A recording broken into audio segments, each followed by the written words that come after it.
मैं इंजीनियर कीर्तिमान सिंह चंदेल आ गया हूं फिर से लेकर एक मुद्दा। ये मुद्दा मैंने जनसत्ता से उठाया है, इसकी एनालिसिस मैंने ही की है।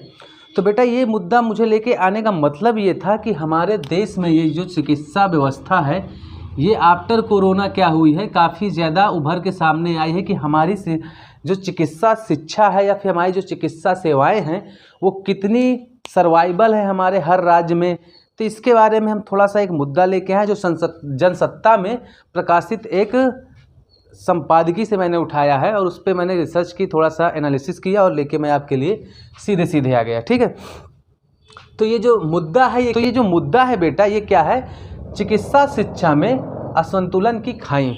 कहने का मतलब कि सीधा सीधा यहाँ पे है कि देश में एमबीबीएस और स्नातकोत्तर सीटों की संख्या बढ़ोतरी खतरनाक खर्चीली स्वास्थ्य प्रणाली को जन्म दे रही है। कैसे जन्म दे रही बेटा, वो ऐसे जन्म दे रही है कि ये हमारे देश में जो सीटों की बढ़ोतरी हो रही है ये कुछ राज्यों में ज़्यादा हो रही है और कुछ राज्यों में कम हो रही है। कुछ राज्यों में ज़्यादा इस वजह से हो रही है कि जो ये निजीकरण कर दिया जा रहा है शिक्षा की सीटों का, कॉलेजों का जो निजीकरण कर दिया जा रहा है, उस वजह से अगर देखा जाए तो हमारे देश में जो ये सीटों की बढ़ोतरी है ये खर्चीली स्वास्थ्य सेवाओं को बढ़ावा देती है निजीकरण के मामले में।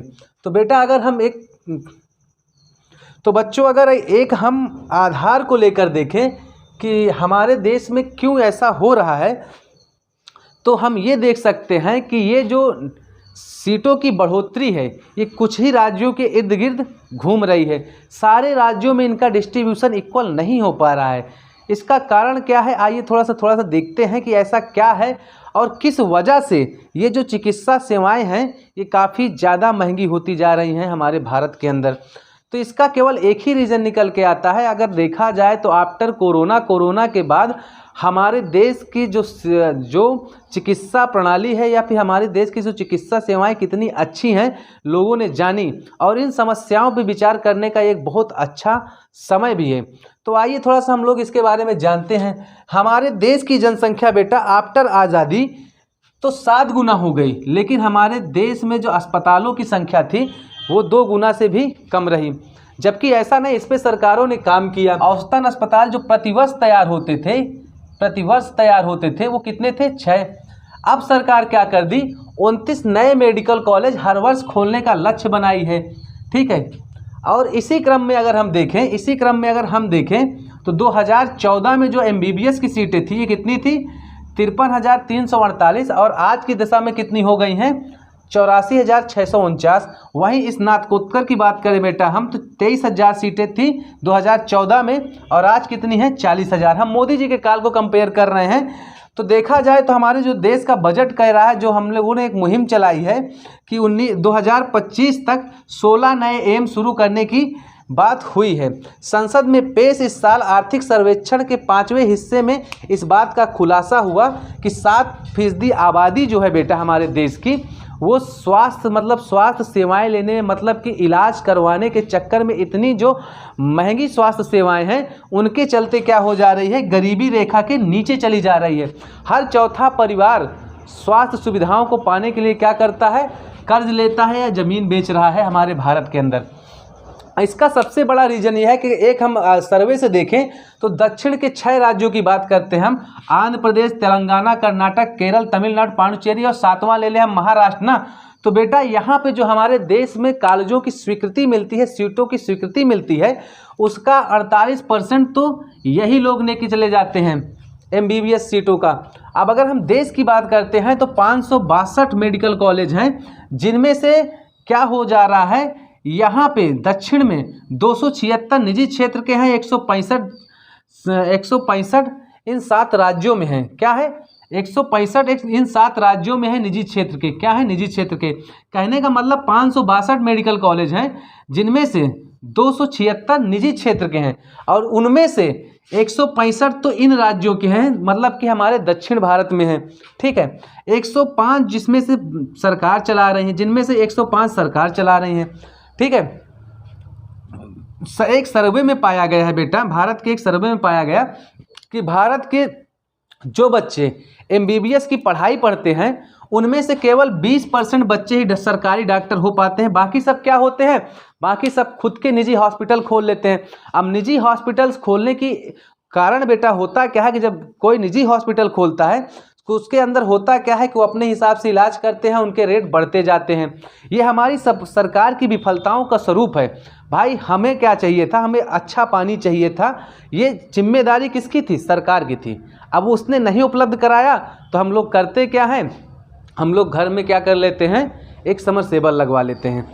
सरकार की जिम्मेदारी थी कि हमें अच्छी शिक्षा दे, हमें अच्छी शिक्षा नहीं मिल पाती है तो हम लोग क्या करते हैं, कोचिंग इंस्टीट्यूट में जाते हैं। देखा जाए तो ये जो कोचिंग इंस्टीट्यूट्स वगैरह भी हैं, ये भी सरकार की विफलताओं का स्वरूप है। वहीं पे बेटा अगर हम बात करते हैं स्वास्थ्य की, तो जब हमें स्वास्थ्य की सही चिकित्सा की सही सेवाएं नहीं मिल पाती सरकार की तरफ से, ये सरकार के कर्तव्य थे। जब वहाँ नहीं मिल पाता तो हम लोग निजी हॉस्पिटल्स में चले जाते हैं और वहाँ की फीसेस काफ़ी महंगी होती हैं।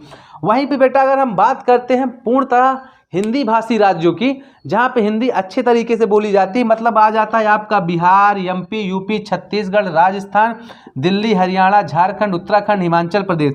बेटा इन 10 राज्यों की मैं बात करता हूँ तो इनकी आबादी कितनी है, 65 करोड़ आबादी है, जिसमें एमबीबीएस सीटों का अगर हम परसेंटेज निकालें तो इनमें एमबीबीएस सीटों का परसेंटेज इनको केवल 3% मिल पाता है। थोड़ा सा अब हम देखते हैं यहाँ पे कितना सीटों का डिस्ट्रीब्यूशन है, मैं इसको इरेज करके, तो हम बेटा बात करते हैं इन राज्यों की, Bihar, MP, UP, Chhattisgarh, Rajasthan, Delhi, Haryana, Jharkhand, UK, Uttarakhand और हिमाचल प्रदेश। यहाँ पे 65 करोड़ आबादी है, जिसमें एमबीबीएस सीटों का केवल 3% मिल पाता है। यहाँ पे जो कुल एमबीबीएस सीटें हैं बेटा कितनी हैं, 25,325 हैं, जिसमें से 176 मेडिकल कॉलेज हैं जो 72 निजी क्षेत्र के हैं और 104 सरकारी क्षेत्र के हैं। नागालैंड बेटा हमारा एक ऐसा राज्य है जहाँ पे एक भी मेडिकल कॉलेज नहीं है। अब सोच लो, यहाँ पे एक भी मेडिकल कॉलेज नहीं है। पिछले लोकसभा सत्र में एक जवाब में कहा गया था कि अंडमान निकोबार, जम्मू कश्मीर, दादर, असम, अरुणाचल प्रदेश, मणिपुर, गोवा और आपका मिजोरम, सिक्किम, त्रिपुरा, मेघालय, इन 12 राज्यों में 3,257 एमबीबीएस सीटें केवल हैं। ठीक है। और वहीं पे अगर हम बात करते हैं पंजाब, गुजरात, उड़ीसा, बंगाल की, तो यहाँ पे बेटा मतलब कि 12,900 का आंकड़ा है। कितना है, 12,009 का ही आंकड़ा है केवल। ठीक है, यहाँ पे केवल 12,900 का आंकड़ा है, जिसमें से गुजरात में बेटा देखा जाए तो 5700 बच्चे ही ऐसे हैं जो मतलब कि हमारे क्या हैं, आवेदन करता है। उनमें से केवल 5700 बच्चों को ही दाखिला मिल पाता है, जबकि यहाँ की आबादी कितनी है, 7 करोड़ आबादी है। वहीं अगर हम बंगाल की बात करते हैं तो आबादी कितनी है, 10 करोड़ आबादी, सीटें कितनी है, केवल 4,025 सीटें हैं। तो ये जो हमारे देश में सीटों का डिस्ट्रीब्यूशन गलत तरीके से चल रहा है, मतलब कि समान नहीं है। अगर ये समान होता तो हो सकता है इतनी दिक्कतें ना आती। दूसरा कारण बेटा निजीकरण जो है, निजीकरण के क्षेत्र जो हैं वो ज़्यादा हैं दक्षिण में। वहाँ के जो पूंजीपति लोग हैं वो लोग करते क्या हैं, पंजीकृत करा लेते हैं पैसे के दम पर, जैसे भी कराते हों, तो उनका पंजीकरण जल्दी हो जाता है। और निजी क्षेत्र के वो लोग क्या करते हैं, मेडिकल कॉलेज खोलते हैं। अब निजी क्षेत्र के मेडिकल कॉलेजों की होती क्या, फीस महंगी। तो जब वो लोग क्या होते हैं, वहाँ से निकलते हैं। तीसरा कारण क्या है बेटा, निकलते तो वो लोग निजी क्षेत्र के अच्छे कॉलेजों से पढ़ के हैं, लेकिन उसके बाद होता क्या है, हमारे देश में केवल 20% ही बच्चे ऐसे हैं जो क्या पाते हैं, सरकारी नौकरी पे, सरकारी डॉक्टर हो पाते हैं। बाकी क्या है, खुद के निजी क्षेत्र में चले जाते हैं, जिसके कारण क्या होता है, हमारे देश में चिकित्सा व्यवस्थाएं महंगी हो जाती हैं। इसका निवारण क्या है, इसका निवारण बेटा सीधा सीधा एक ही है कि हमारे देश की सरकारों को करना क्या चाहिए, 1 डिस्ट्रिक्ट 1 हॉस्पिटल, एक मुहिम चलानी चाहिए। क्या, 1 डिस्ट्रिक्ट मतलब मैं हिंदी में लिख देता हूँ, 1 जिला 1 अस्पताल।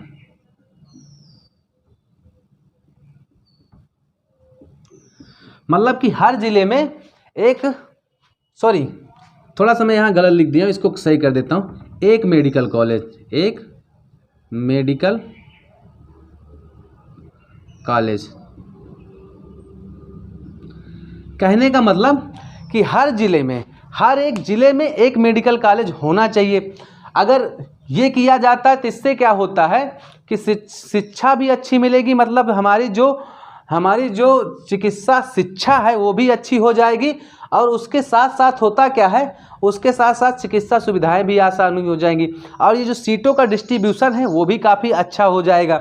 वहीं पे बेटा अगर हम ये ना कर सकते तो थोड़ा सा ये भी तो कर सकते हैं कि जो हमारे ज़िले में ज़िले अस्पताल हैं, मतलब कि जो हमारे ज़िला में ज़िला अस्पताल है, उन ज़िला अस्पतालों को क्या करें, मेडिकल कॉलेजेस में हम लोग कन्वर्ट कर दें और वहाँ पे क्या है, शिक्षा प्रणाली शुरू कर दी जाए। मतलब कि ज़िला अस्पताल में बच्चों को 4 वर्षीय 5 वर्षीय जो भी स्नातक की मतलब कि स्नातक की शिक्षा होती है वो शिक्षा वहाँ पे दी जाए। इससे क्या होगा कि हमारे देश में सीटों का डिस्ट्रीब्यूशन भी समान हो जाएगा।